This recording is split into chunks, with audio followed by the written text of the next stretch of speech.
Welcome to the Catalyst Sale Podcast. Whether you are a sales professional, not in sales but interested in helping people solve problems, or a founder CEO who is looking to grow your business, you'll find practical tools, stories, and experience you can apply to your role. I'm your host, Jody Mayberry, and of course I'm here with Mike Simmons, co-founder of Catalyst Sale. Hello, Mike. Hey, Jody. Mike, we're going to have a good talk this week. We've got Josh Pigford as our guest. Josh is the founder of Baremetrics. So give us an idea of how you came across Josh and why you asked him to be a guest. So I came across Josh. I'm really excited to have Josh on the podcast this week. I came across Josh first through Twitter, then through a podcast that he hosts, which is Founder Chats. He actually had Ryan Carson on Founder Chats, which is a guest we had on the podcast before, Ryan from over at Treehouse. He put some really great content out in the marketplace, both from the experts that he curates on the Founder Chat podcast, but also in the dialogues that he creates in Twitter. So Josh, thanks for being able to join us. Hey, thanks for having me, guys.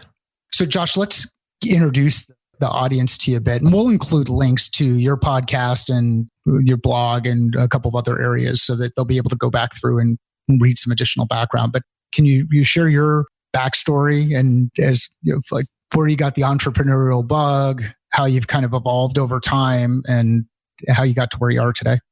Sure. So the short of it, because it's lengthy. Yeah. Mainly, I think for me, the reason it's lengthy is because I've been sort of entrepreneurial at heart since I was a kid. I've always I'm an entrepreneur plus a maker. So I'm probably more like, I enjoy making things first primarily. And then whenever I can kind of turn that into some sort of entrepreneurial venture and essentially sort of make money from it, like that's a fantastic combo for me. And I started, experimenting with merging the two as a child. So I think like jumping from childhood to sort of more recent history was when I sort of got introduced to computers also as a kid, but then specifically the internet was a really big deal for me. And once I could kind of like start building things on the web, I just couldn't stop. So, that was, of course, would have been in the 90s. So it's been a while. But what I'm doing today, so the primary thing I'm doing today is a thing called Baremetrics, which revenue analytics platform. And I started that almost 5 years ago, just to sort of scratch my own itch. I needed the analytics for previous company I was running. And so I decided to build something.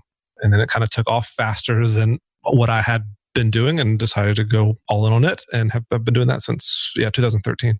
Awesome. And one of the neat things about Baremetrics is how transparent you are with the data that you make available on the site. You've got cohort analysis information out there, but you also have a specific I think you call it open organizations, but where startups are sharing their MRR data and trends over time. So they actually see real information rather than just these concepts or ideas about what growth should look like. So can you chat a bit about why being open is important to you?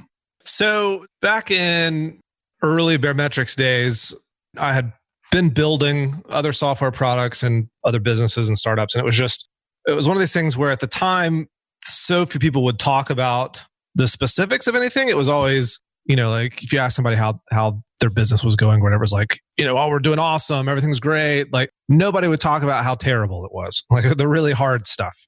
And you certainly didn't have numbers to know what was even kind of normal or par for the course. All you ever heard about was the stuff that you'd read in the news, or like TechCrunch or something like that, where either some company just raised $50 million or some company mentions that they're making $100 million a year or something like that. Like just things that make for a good news story, but 99% of people don't operate in that realm. And so there was no real data to sort of set the stage for like, well, what could kind of be normal. So we initially made the Baremetrics data all public, which was, it's for that, the sort of altruistic side of things, but it also was a perfect demo of our product because you just see everything, right? Like if you wonder what Baremetrics, how it works, well, look, here's the demo. And it also happens to be an actual company's data.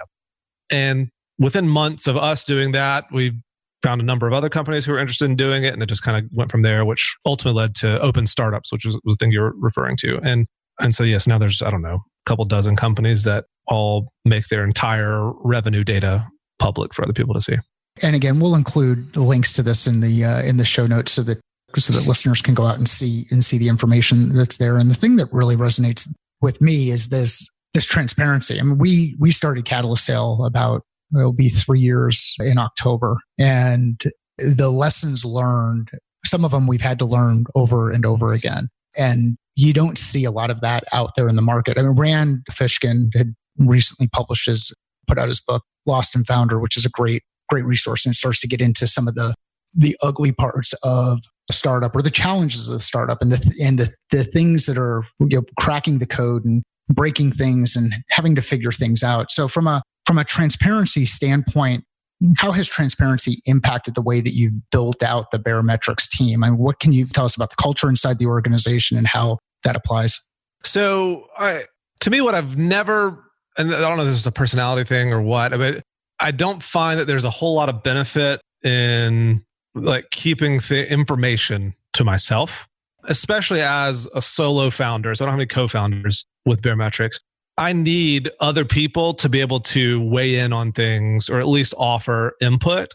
And the input that they offer is only as useful as the context in which they know to offer it in. And so if they don't know the big picture or don't have the data to be able to like formulate some opinion on something, well, then they're just giving me advice that's really not that useful. And so I need people who can be useful. And the way that they're useful is to just equip them with information and knowledge on something so that they can have their own opinions. And so that's always, as far as our organization goes, it's, that's how, I mean, our financials are available for anybody on the team who, is curious how things are looking, like they can see that stuff. And I'm always happy to talk about it. And, we have a very conversational, sort of always sort of open book kind of policy with things where if you have a question, I'm going to answer it and give you actual numbers and actual data. And so nothing's a surprise. So that's kind of like the angle at which I approach that. Awesome. And so the thing that triggered us, or the catalyst, so to speak, for this conversation was you had posted your absurd list of products, apps, website, and businesses, which is a list of, I forget the number, but I think it's 50 or 54 different businesses, projects, products that you've worked on going back to 2005. What compelled you to do that? Part of it was I knew that I had all these things, like these projects, but I was curious how many it was. And so I decided, hey, I should put all this stuff in a spreadsheet, and because I'm curious. And so I started digging in, and I also tend to be a little obsessive on the organization side of things, at least as far as like all those projects I had folders and backups for, and like they were numbered, and I knew the dates on all this stuff. So it didn't take me that long to even assemble 15 years worth of data. But yeah, I just started going through that stuff. And I mean, I'd forgotten how many things I had done and also how terrible many of the ideas were. And the prompting was just a curiosity on my part. And then it kind of took off after that. Awesome. So once you got it down on paper and you had it in this sheet and you could kind of step back and look at it, what are some of the patterns that you recognized? Early on, like there's a number of spots where it's like I took on something because it was like a learning opportunity for me, in that I wanted to learn some, how to program, like some programming language or something like that. So, okay, I need a real world project to be able to teach myself something. Like I'm the kid who I did fine in school, but I hated school except for when there was something like chemistry. I could care less about the periodic table, but I could live in a chemistry lab. Yep. And so I hated lectures, but anything that was hands-on, I could rock that. So a lot of the projects were me taking on something so that I could learn something new. So you see that a number of times over the course of 15 years. Then there was things like some common threads of like, it's like I would see some sort of trend as far as business goes, and I would try to maybe like replicate that, both from a learning perspective and, especially when I was younger, from a sort of me thinking that I could also replicate other people's success, which is I don't think that's a great idea at this point. But back then, there's a lot of like me seeing some or hearing again, this plays into the reason that Baremetrics made our stuff public, because all I was reading about were people who like the big successes and things that people had a lot of luck with or made millions of dollars from. It's like, oh, I'm going to try that. But you didn't hear about the thousands of other people who tried it and no, it just doesn't work at all. And so, there was a lot of me hearing of other people's successes and trying to replicate that. And so that was where a lot of like especially the failed stuff that just didn't work at all was when I would try to like replicate what somebody else had done. And then, it slowly shifts into me like more what I would say are product-based businesses, both literally. So like there's the e-commerce stuff, but also like a web-based sort of software that, people are using or interacting with. And so that kind of moved into that just because I felt like I enjoyed, from the building something perspective or making something, software seemed more up my alley. And so it just kind of like transitioned from there. And I felt like for the most part, I kind of refined the process over time and got better at figuring out what I wanted to spend my time doing and what could have at least some sort of potential to be successful. So there's less of me just like sort of like the spray and pray approach, but instead it's okay, let me be at least a bit more methodical with it. Yeah, and a lot of what's just resonating for me as you're going through that is this learning by doing. It's like, okay, I want to just get my hands on things and start working through the problem rather than reading about it or going and sitting through, like you said, sitting through a lecture. And I think recently you'd put a tweet out about that on the learning programming languages. You'll learn programming languages based on a need that you see out there, not based on the idea of, hey, I want to pick up this book and just start learning R. Right. Well, I mean, I think like it's like that for everything for me. I mean, I think when I was a kid and I was like learning to play guitar, I didn't learn playing guitar by like learning chord progressions and somebody telling me what all the notes are. Like I can't read music to save my life, but I can play all sorts of stuff. And I would learn that by picking some song that I enjoyed and figuring out how to play it. And then that would teach me like these different chord combinations. And, it's not like taking what somebody else has done and trying to copy it from a learning perspective is really useful because it sort of opens your eyes to different combinations of things that you otherwise would not have thought of, or at least it's like, oh, that sound, like, how do you make that sound? Okay, well, let me play around till I figure it out. And like that extends to anything at all for me. Like that's just how it works. And so that's, ultimately that's, the programming tends to be a thing that I focus on a lot these days, but So when you think about like this, and that was one of the questions I was going to ask you about, was this experience in like building a band or being a part of a band and making music and creating. What did you learn from that experience that you apply now today when you think of leading teams and creating from that perspective? I mean, I think you think from a music perspective, for me, it was always very collaborative, and I think this is something that I probably had not done a great job with over the past like 15 years but I do think I've done a better job of it over the past few years, is just letting people who have certain strengths, let them make use of those. And for a long time, I think I prided myself on being sort of the jack of all trades, master of none thing. And I think that helps a ton in the early days of building a company. It's incredibly useful, if not vital part of starting something, is being able to just do all the things. But I think in the past, what I haven't done a great job of is as quickly as possible letting somebody else come in and take over some area that I wasn't a strength of mine. So I think just the takeaway being like hire out your weaknesses as soon as possible. So how'd you overcome that? Like, so let's say you've got this thing where, hey, I'm jack of all trades, master of none. I'm bringing on new people. What did that look like as you made that transition from doing that work to just to really letting go? What did that process look like? So for me, I would get to the point where something was on fire, essentially.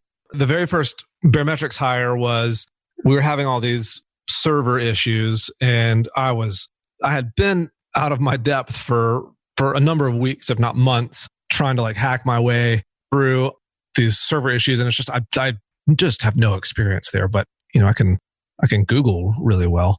And so finally it got to the point where, hey, the thing just doesn't work. Like I have to have, like the software itself is ceasing to function because I'm being stubborn about this and I can't figure out how to fix it. And so eventually hired, first hire was another engineer. And a lot of times that's what it kind of gets to, is when something is a significant pain, then that feels like the right time to hire for me. Well, because what I don't want to do is hire before there's a need, just because it's expensive. And, there's no reason to bring somebody on board when they don't have an actual full need for them. So I think that for me, that was the biggest reason to do it. And the process of sort of letting go is pretty easy, because by the time somebody is there to help out with the problem, I am so sick of trying to deal with it myself that I'll happily hand them 100% of the thing. So that kind of works out that way, where I hate something so much because I've stubbornly tried to fix it myself, to the point where it's like I have no problem at all just letting somebody take it over. And at that point, I don't want to do it. I don't have anything to do with it. I hate micromanaging people, and I don't even want. I would much rather hand you something and you give me an update every now and then, but I want to hire people that I can trust to just get something done and me not have to think about it. Yeah, one of the threads that you had started, and this was back in August, but you had talked about the primary job of a CEO is simply putting things in motion. So can you talk to that a bit more? I mean, this whole putting things in motion, and then once you've put things in motion, how do you think about accountability, and how do you help to make sure that everybody's kind of moving along in those guide rails? Not necessarily micromanaging, but making sure that they're making it through maybe their gates that you've established. What does that look like? So there's, I think it's crucial to hire with sort of those things in mind, or the qualities in mind that you want somebody to have. So for me, a significant quality is somebody who's doesn't need to have their hand held, and who's capable of giving some rough guidelines, whether that's the budget, that you need to stay within X number of dollars on something, or here's the end goal, how you get there, I'm indifferent about, but what our sort of company culture, vision, mission, all that stuff, what that is. So try to keep that in mind. I think my goal is to hire people who are relatively autonomous. And instead of me trying to tell them what to do or how to do it, it's giving them the tools that they need. It's equipping them. So sometimes that might mean, saying, hey, go take this course or whatever, or maybe that means going to a conference, or we as a employee benefit, we pay for unlimited books. So you go read and buy whatever books you want. All that kind of stuff is just, I want to equip you so that you can work without my input, unless you just really need my input or want my input. I'm happy to give it, but for the most part, I want you to be able to have the knowledge and be equipped with the tools that you need to do that yourself. Yeah, great. So I want to talk a little bit about Founder Chats. What drove you to start that podcast? So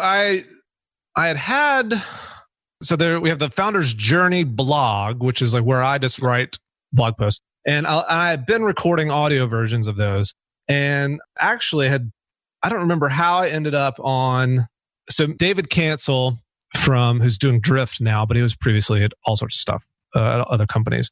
He and I were chatting about something, and it was hey, maybe I should have another founder on the Founder's Journey podcast, which already existed. So that's what it initially started, was as an episode of that. And I was like, it'd be cool to just have chats with other founders and do that as a podcast. And so then I just started reaching out to other founders I knew and kind of went from there. But that was the impetus, was a conversation I was having really with David Cancel, and then kind of just going from there. And I think you're at the point now where you've got plus or minus 40 some odd episodes that are out there. So again, getting back into this whole pattern piece, what are some of the patterns you've recognized after interviewing these founders, having these conversations? What are some patterns that you've identified? When I interview somebody, it's, we start from the beginning with what they were like as a kid and kind of all the things that they did that led up to what they're doing now. And almost all of them have a pretty lengthy history of just doing different things and trying different things. Almost nobody is on their first thing. And I think sort of that takeaway is an important one, especially for new entrepreneurs who kind of get attached to their singular idea that they've got and feel like this is it, this is the thing. Well, chances are no, it's not even close to the thing. This might be the first of dozens of things. And so for me, it's almost, I think like getting to actually hear people lay out like, okay, I've been doing this for 10, 15, 20 years before I got to what I'm doing now. And maybe they didn't do as like, the 50 plus things that I had done, but many of them at least 3, 4, 5 different things before they got to the thing that people know them for. And that's not like 3, 4, 5 different other companies that they worked for. That's them starting something and then, maybe having some level of success, but ultimately moving on from it. And so to me, that's kind of a refreshing thing to hear how many other entrepreneurs are sort of fluid in always like trying new things and trying to figure out how to make things better and not getting overly attached to one singular thing. Awesome. One of the things that resonates for me, and when I look back over my career, 2 of my biggest challenges have been ego and loyalty. So when you start talking about this, here's the one thing that I'm going to do, there's a lot of loyalty to that. It's hard to let go. So how do you think about evaluating the thing you're working on and saying, now it's time for me to deprioritize that, or it's time for me to exit that, or it's time for me to just put that thing on the shelf and focus attention on something different. It's time for me to move on. Sure. I think this differs for every person because, I'll get lots of people messaging me saying like, how do I know if I should stick with this current project? Or maybe I haven't put enough time into it. That's all it is, or something like that.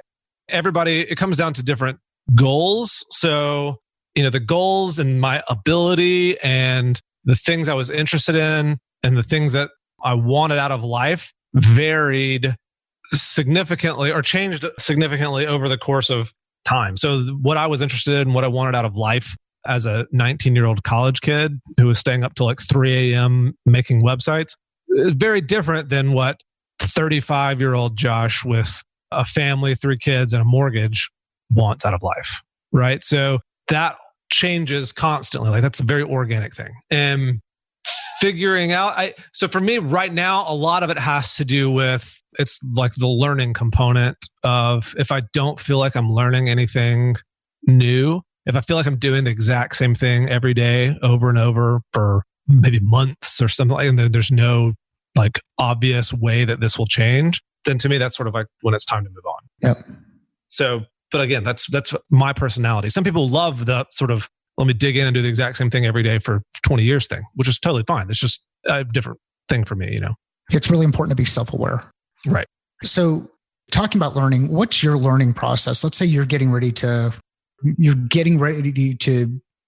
something is intriguing. So you want to go through this process of learning, some validation. Can you just talk through what that looks like from your end? How do you learn something new? Just in general, or like in the software space, or what? Yeah, in general. In general. So for me, it's I need a goal. I need a thing that I'm working towards.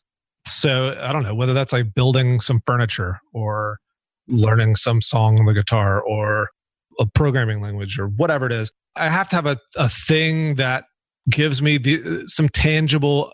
I need to create a positive feedback loop as quickly as possible. And so that means lots of little wins along the way. And so I basically just figure out, okay, what's the next thing that I need to be able to get to, or like goal. And when I say goal, it's very like micro. So if it's building software, it's like, okay, what's this next feature that I need to be able to build?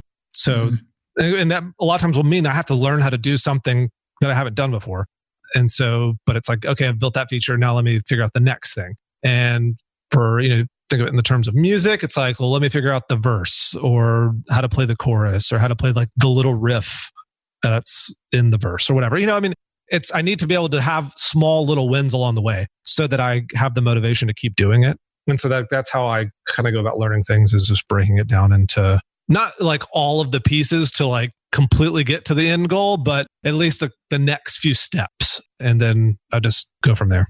How does that apply to your views on founders identifying product market fit? And do you see some alignment there between learning as an individual process and then learning as an organization when it comes to product market fit?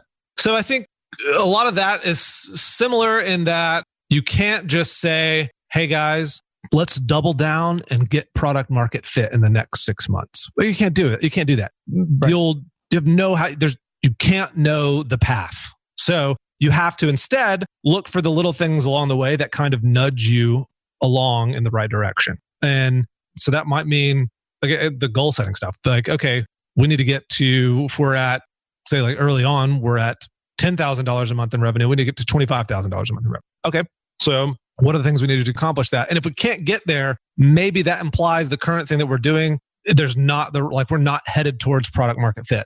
Alternatively, we are getting there very quickly. So maybe we do have better product market fit. And what are the things that imply where we are on the right track? And maybe that's like how quickly someone's signing up, or the type of companies that are signing up that will imply who is the right market to go after there. And you have to like pick up on those little cues along the way, but you can't just set out to say, we're going to reach this thing in X number of months or years. You just have to, again, the small little steps along the way. Yeah. I mean, again, it continues. And I know this tends to be an overused term these days, but it really is an iterative process, right? Sure. Learning is an iterative process. Getting to product market fit is an iterative process.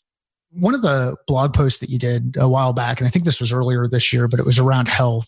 And can you talk to like how do you look at health when it comes to being a founder inside an organization, having a family, having a mortgage, having all of these different priorities that you're juggling? Where does health fit in? So, I mean, it's crucial. I think for me, the biggest aspect of it that's been the most crucial thing, period, has just been the exercise side of it. So, I mean, I run a lot, and that's for me it's important both from a physical standpoint, but also a mental, like just get things out of my head.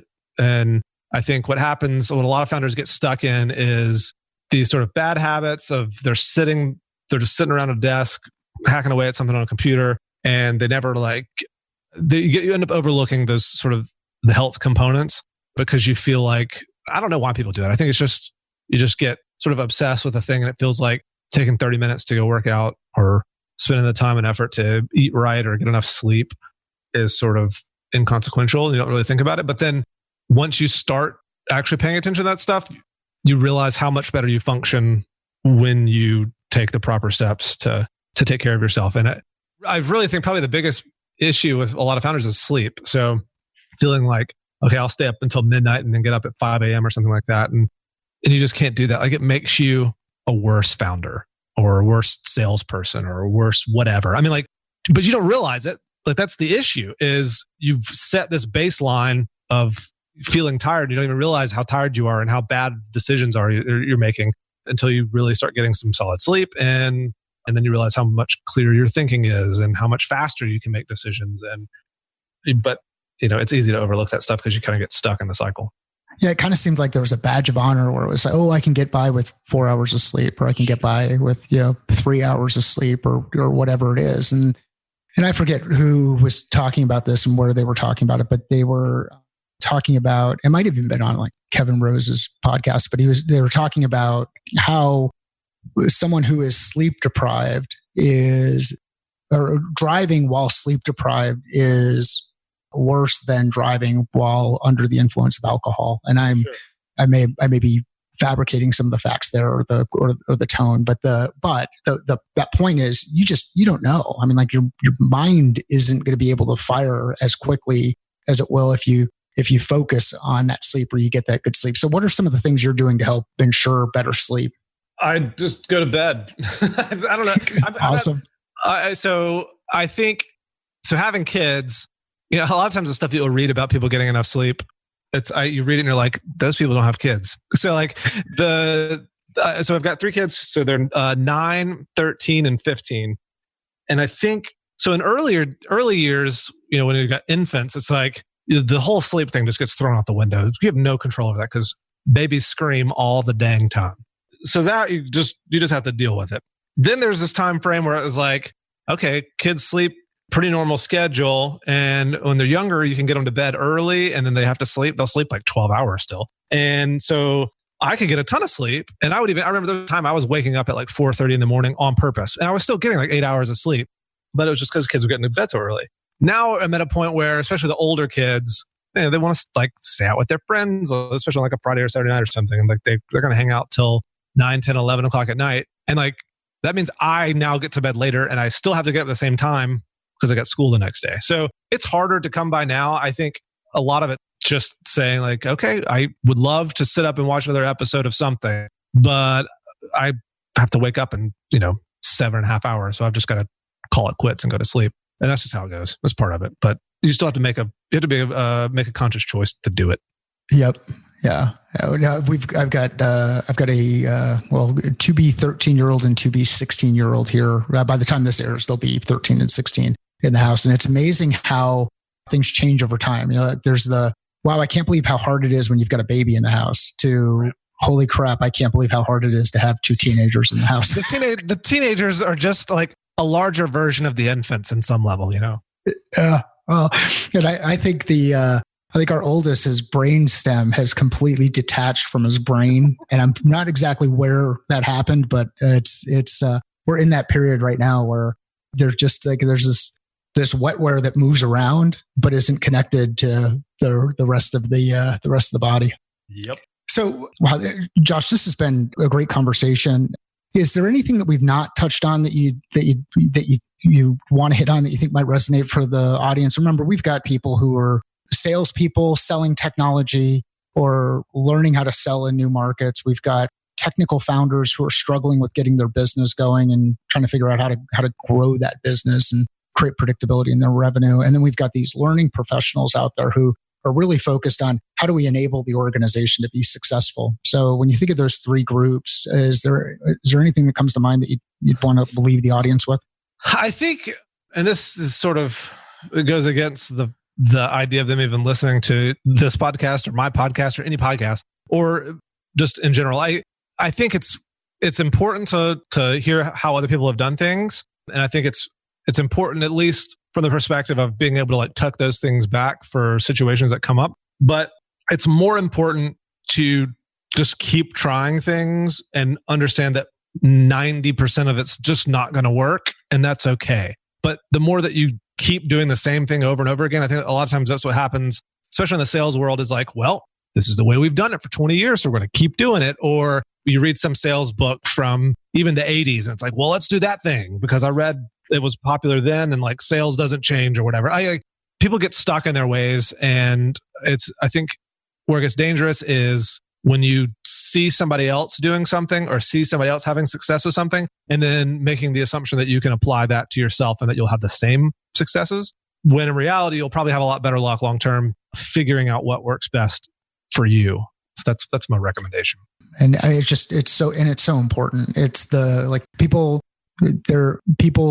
will communicate things in different ways. People will do work in different ways. The benefit of having all of this diverse group of people working inside your organization or this diverse kind of thought inside the organization is that you can drive innovation at a much faster rate than you can just as one individual trying to repeat that thing over and over again. And one of the things we see in the sales space is you get that sales rep who has 2 years of experience 5 times over instead of 10 years of experience. And so that's the piece that really resonated in what you said there, Josh, is you don't let that happen to you as a founder or as a person who's helping to enable an organization or as a sales rep. As we wrap up here, can you remind everybody where can they go to keep track of the things that you're working on, keep track of what's happening within Baremetrics? And this is both the podcast, the Baremetrics is the product that you deliver out to the market, and then your blog. Sure. So baremetrics.com, the podcast is founderchats.com. Feel free to reach out to me anytime on Twitter. That's at Pigford, SHPIGFORD. And I think that covers most things. Awesome. And if you follow him on Twitter, you'll see some pretty cool little planters that he's got out there. The range is all over the place. It's good to know though that you can't drink out of these things, because that geodesic looking one looked like it would have been a pretty cool coffee mug, but you don't want the byproduct. No. Awesome. Well, hey, Josh, thanks for the time. Really, really enjoyed the conversation. Hey, thanks for having me, guys. Thank you so much, Josh. And if you know someone who would benefit from this great conversation, please share it with a colleague, or a friend, you can tag us on Twitter, Facebook, LinkedIn. That way we can join in on the conversation. Thank you so much for listening to the Catalyst Sale Podcast.